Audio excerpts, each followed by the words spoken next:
Hey, what's up guys? It's Tom. Today, we're gonna talk about how much it actually costs to get started on Amazon FBA in 2020 and moving forwards, all right?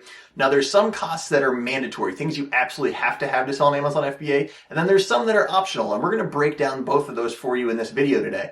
Now, understand that a lot of people have so many misconceptions of what it truly costs to get started in this business model. And some people say it's $500, some people say it's $5,000, $10,000, and let's actually look at the real numbers of what this business model requires and takes for you to really be successful and have a true shot at making this work for you. All right, guys, so the first thing that I want to talk to you guys about is product research tools. Now, people will argue that you can get by without these. I'm going to say that you really can't, especially with the amount of time spent and the amount of data that you can collect using product research tools. There was a point in time where they weren't very prominent, and I actually remember those days. It was hard to find something that was reliable and actually gave you enough data to make sound decisions on how you wanted to move forward with products, if it was profitable and if that was a good place to invest your money. Because obviously the last thing any of us want to do when we're starting out this business model is lose money. So I highly recommend Jungle Scout. I've used them from day one. I've also used Helium 10, Viral Launch, numerous others. Jungle Scout is my go-to, especially if you're selling in the US or in Canada. Now, if you're selling in the UK or somewhere else, potentially in Asia, Helium 10 is a great tool as well. And to be completely honest, I use both of them. And when you're first starting, you really don't need both. There's no need for both of those tools, but there are pros and cons to both. But I think Jungle Scout, for the cost and for what it gives you, is the best all-around tool for when you're first getting started selling in the States or in Canada. So you're gonna get two different aspects of these, okay? So first, you're gonna need the Chrome extension, and then you're also gonna need the web app. And there's two different reasons for both of these tools. So this is part of the web app right here, and it allows you to filter out products by category, by the minimum maximum price, the actual number of sales, the BSR, the weight, reviews, numerous things that you can put in here that's going to derive a product for you. But when you find a product from here, what you're going to end up doing is you're going to actually go over to Amazon.com. And with Amazon, what you're going to end up doing is searching for that product. So let's say the product that we're looking for is a stethoscope, all right? And if we go ahead and search for that, now, understand really quickly, if we jump back over here, then this is going to give you a single product. It's not going to give you the grand view of the entire marketplace, all right? So what the Chrome extension does is it gives you a bird's eye view of the marketplace. You can get a general sense of what's going on in that niche. So you can see in here the actual price point of all the different products, the brands of all the different products. You can actually scroll over and you can see the listings, right?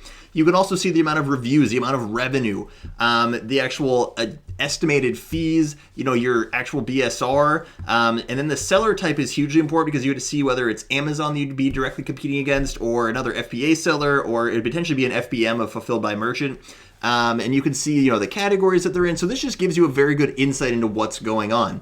All right, so these guys are doing $465,000 a month and have almost 8,000 reviews. All right, their 3M is a huge company anyway, but let's just take a look really quickly at some of these other ones. All right, so they basically dominate this marketplace, right? So 303,000, 122,000, 167,000, and no one else is really giving them room for the money. So this would not be a good marketplace to get into, and that's why these tools are so important, all right? It just allows you to very quickly look at a potential marketplace and have the preliminary data to calculate whether it's something you want to investigate further to see if it's a plausible option to launch a product in that marketplace or not. So one thing to note here as well is that this is actually Helium 10, all right? So Jungle Scout over here, Helium 10 here. All right, there's different features with these tools, and as we were talking about before, there's different reasons to get them. I like using them together, but starting out, you definitely don't need to do that. I would choose one based off your geographical location, and I would use that to start and master your skill set with that tool. Now, that being said,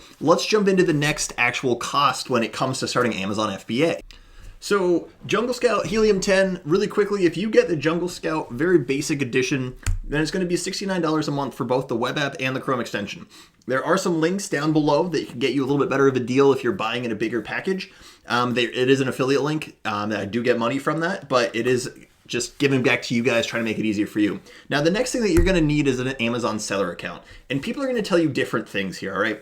So there are two different types of plans. There's a professional plan and then an individual plan. The professional plan is $39 a month, whereas the individual plan is free, but they charge you for every single unit you sell.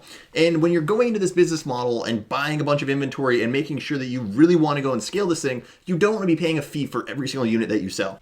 So the professional plan is the way to go. Now there's a few trains of thought here, because one is to wait while you're doing your product research and to make sure that you have everything lined up before getting the professional plan.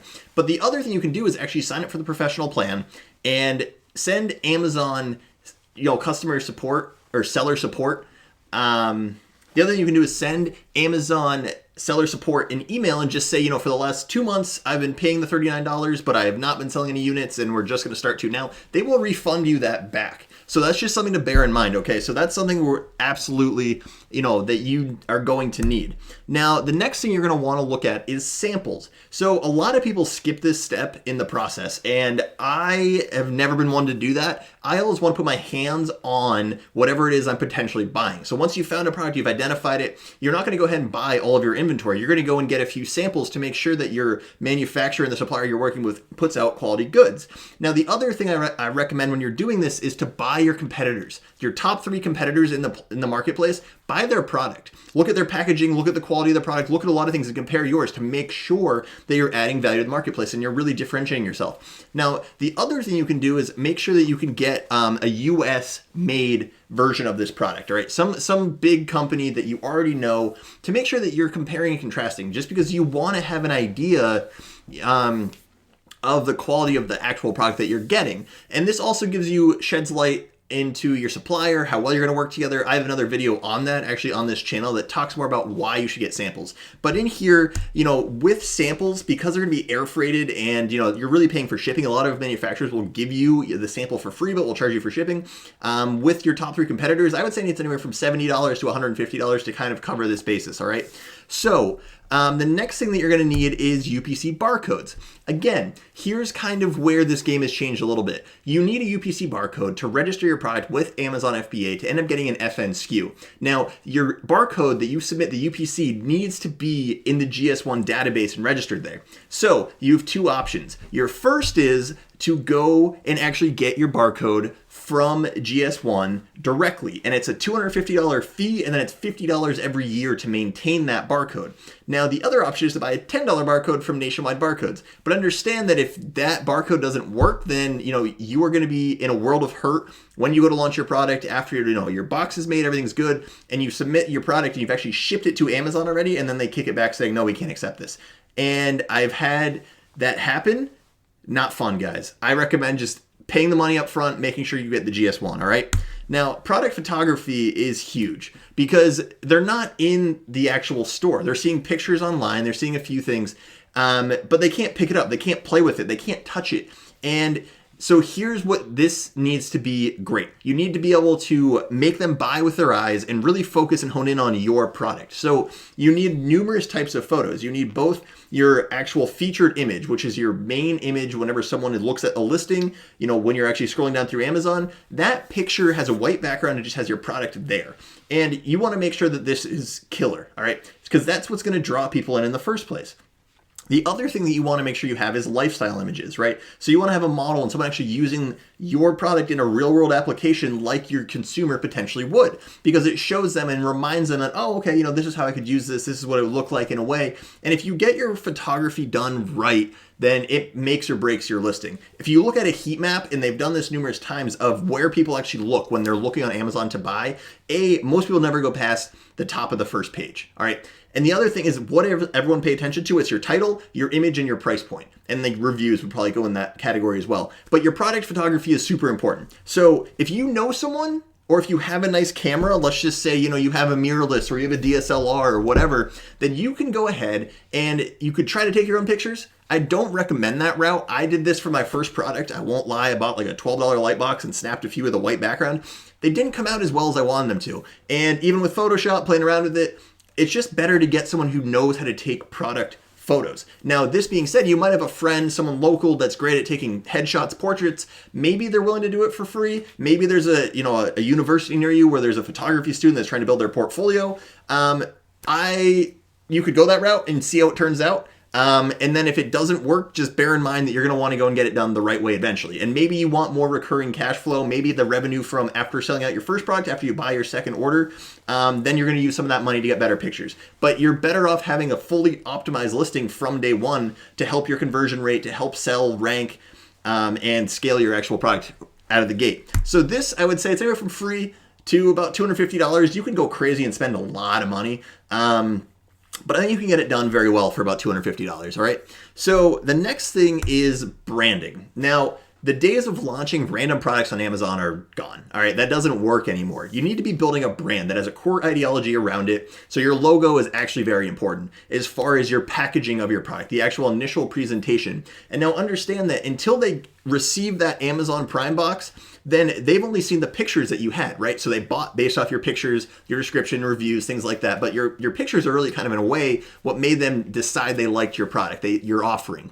And the branding, though, once they open up that box, did you just put it in another, cardboard box that has nothing on it and just kind of is like, eh? Or did you actually take the time to design something that is attractive, that, draws your customer in, that they like it, that if somebody else is in their household, maybe they have roommates, that they're going to see it.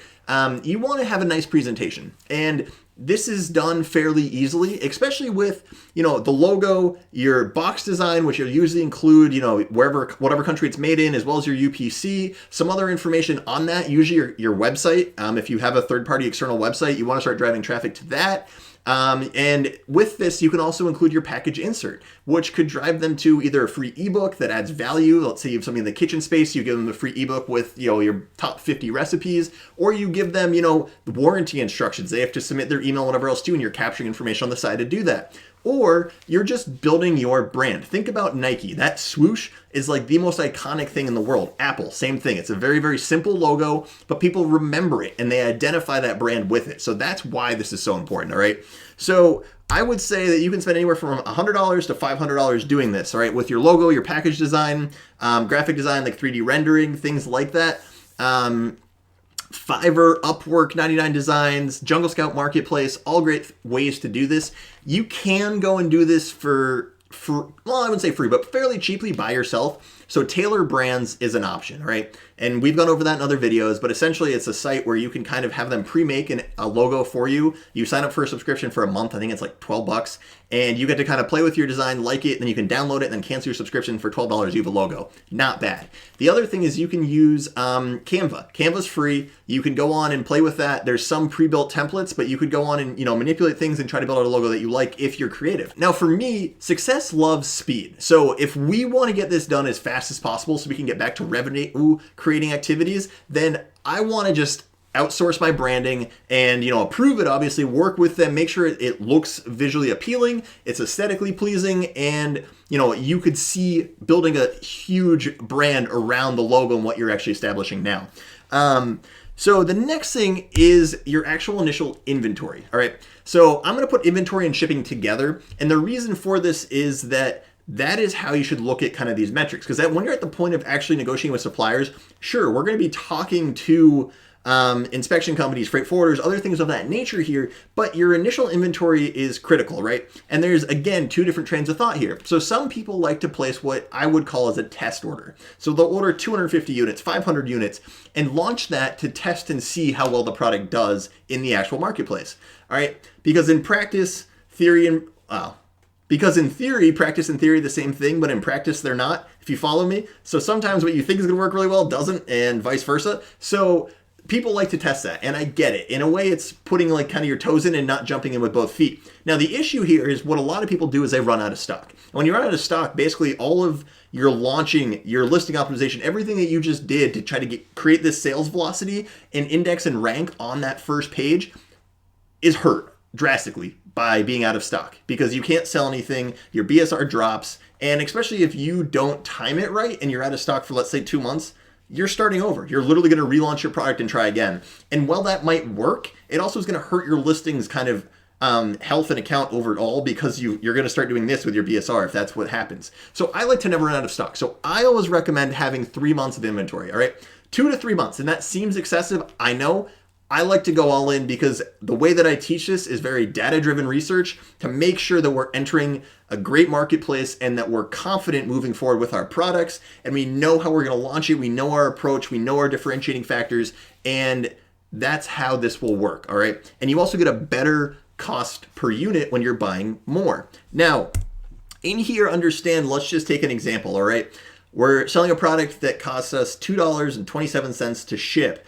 And I put split shipping in here because That's how I always get products, all right? So I ship enough via air to actually start selling right away. I want to start creating revenue and, building momentum with my listing as soon as possible.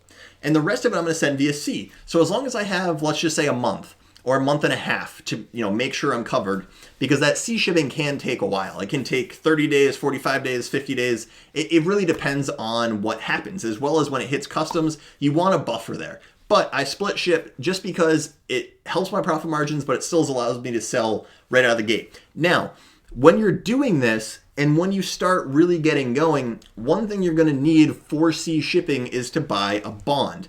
And that bond is something that a lot of people don't talk about. And if you ever work with a freight forwarder, they're going to just kind of bury that cost and everything that they're charging you. But the bonds are important to kind of know. So to gain access to different countries, you need different types of bonds. And you can get what is called a single bond. So basically a single passage to that country for about $100. Or you can buy a continuous bond, which means that you're going to make at least 7 trips throughout the year, and that's $500. And obviously, at $100 per trip, $700, if you're going to make 7 trips at $700 versus $500, to save yourself $200 by doing that if you know that ahead of time, all right? So here's our bond. Now, what we're going to talk about is how do we bring this thing to market? Now that we have put everything together, everything's all set, we have our photography, we have our branding, we have everything else too. It has been shipped and sent to an Amazon FBA warehouse. So now the next step is to actually bring our product to market. And how are we going to do that? The days of doing giveaways and trying to do all these other things and using launch services are long gone, guys. If you're still trying to do that in 2019 going into 2020, then I promise you that your account is in jeopardy. Put it that way. Don't do that.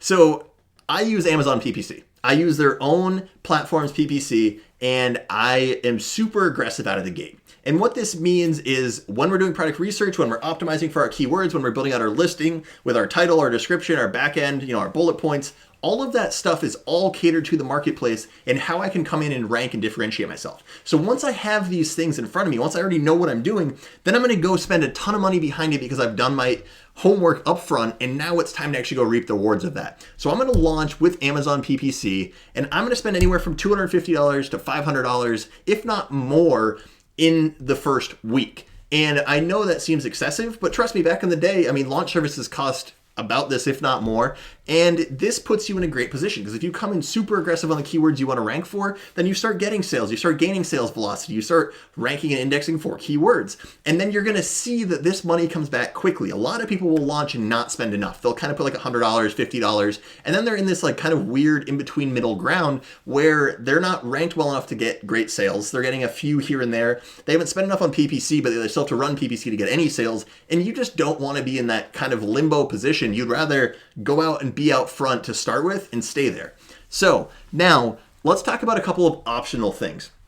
So there's a big discussion in the entrepreneurial space of when you're getting started, do you need any kind of a legal entity? So I put optional, but really for me, if you're getting started, I think that this is super important. And that is especially, if you're 18 and you live at home with your parents and you don't really have much to your name, that's okay. But an LLC probably isn't required. If you're a little bit older, and let's just say you own a home and you are married or you have a house or kids or any real assets or money you've saved up and put in the stock market, you don't want your business assets to be tied with your personal. You want a separation of these two because if anything ever were to happen, and hopefully never would, but if there's a lawsuit against your company, if something comes back, then they could come after all of your personal assets. I would rather have them come after my company. Now, this is only about a $200 fee. So for the peace of mind, you will sleep better at night knowing that your business and your personal assets are separated and that your personal assets are still protected as you're building this other stream of income to then help you just launch further forward in life, right? This passive income stream will make all the difference, but initially starting out and even later on, you want to separate those two out, all right? So the next thing is a freight forwarder. And we've talked about this a couple times already,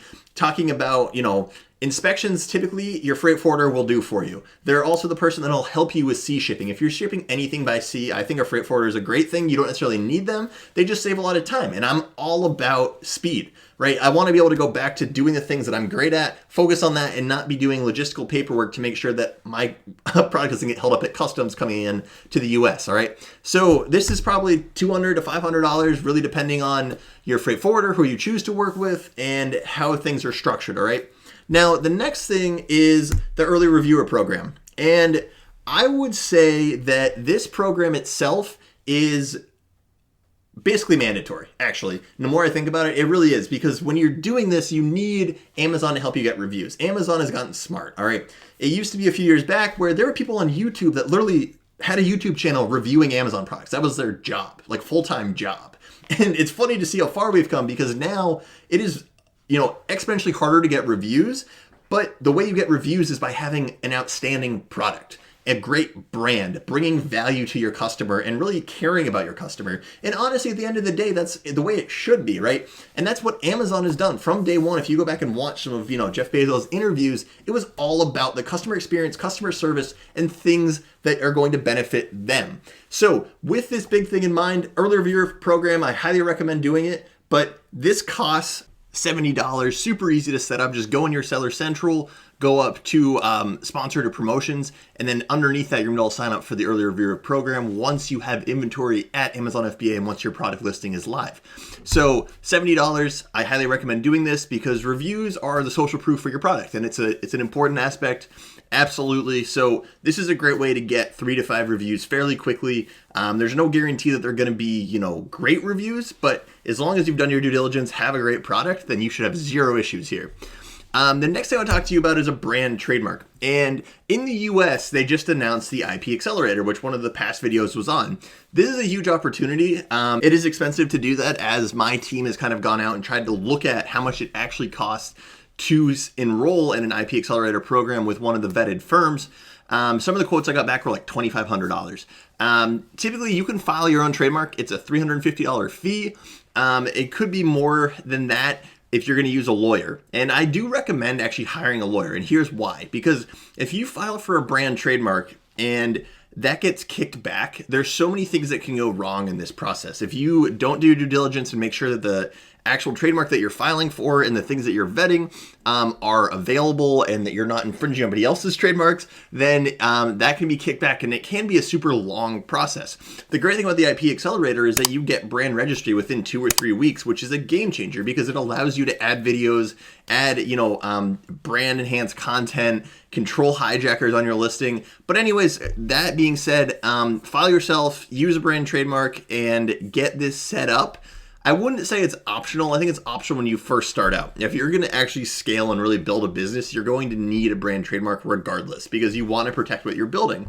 So for this, let's just put $350 to about $1,000. You can hire a lawyer and have it done for $1,000 fairly easily. And some of the quotes I got back with the IP Accelerator, were around the ballpark of $1,000. A lot of them were a lot more.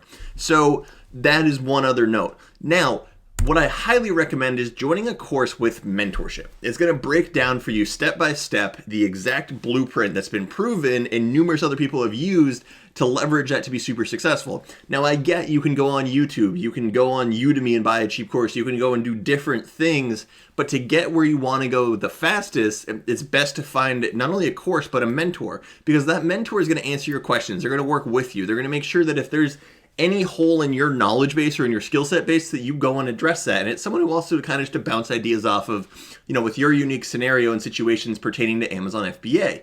Now, courses can be expensive, and I get that. But really at the end of the day, compared to going to college, compared to a lot of other things, anywhere from about $1,000 to $4,000 is really not that bad, especially if it's something that's going to help you create a 6-figure passive income stream. Then the $1,000 shouldn't be anything to even really kind of bat an eye at, because that initial investment is going to help you get your money back and have that much more confidence to move forward with your brand and your business.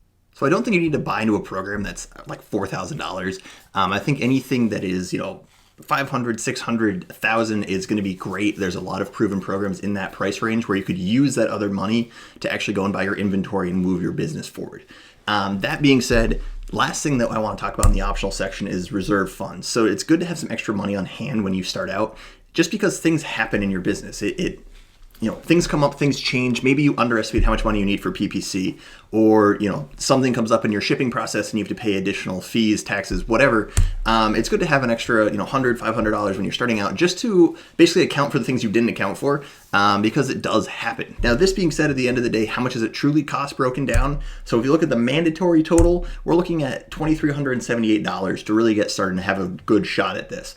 The optional, when we're looking at the total of everything there, is another, $1,917. And I think, at the end of the day, this is a great layout and should give you a great kind of overview of what it's really going to take to get this business off the ground. So as always, guys, if you found value in this video, hit that like button, drop a comment below, and subscribe to the channel. Also, come and join the FBA Liberators Facebook group. We have about 900 members now, and it's constantly growing, where there's a ton of great information, other sellers that are all willing to help each other, and I'm also personally in there always answering questions. So thanks for tuning in, and until next time, guys.